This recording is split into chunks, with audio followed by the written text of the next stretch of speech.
You're not lazy, you don't lack discipline, your brain is just stimulated, overstimulated. Every day you wake up, grab your phone, scroll for a few minutes, and somehow that turns into hours. And by the time you finally decide to do something productive, you feel tired, unmotivated, almost broken.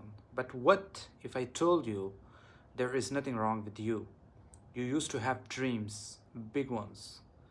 You told yourself, I'm gonna be different, I'm gonna work hard, I'm gonna make something of my life. But now you can't even focus for 10 minutes. You open your laptop, then check your phone, then another notification hits, then another video, and another scroll, and suddenly it's night and you did nothing. So you blame yourself. You call yourself lazy.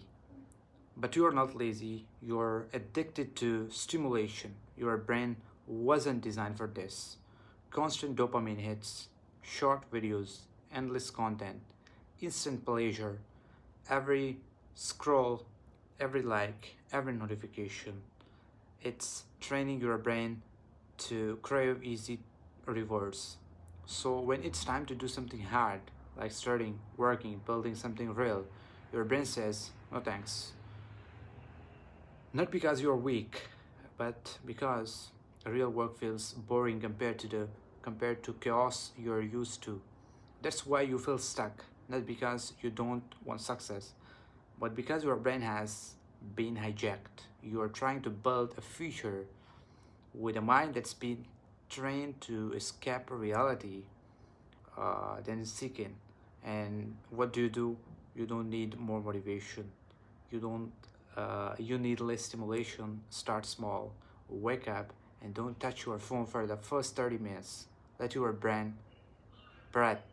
Cut down the noise. Delete the apps you don't control, or at least make them harder to access. Most importantly, get comfortable being bored again, because boredom is where focus comes back.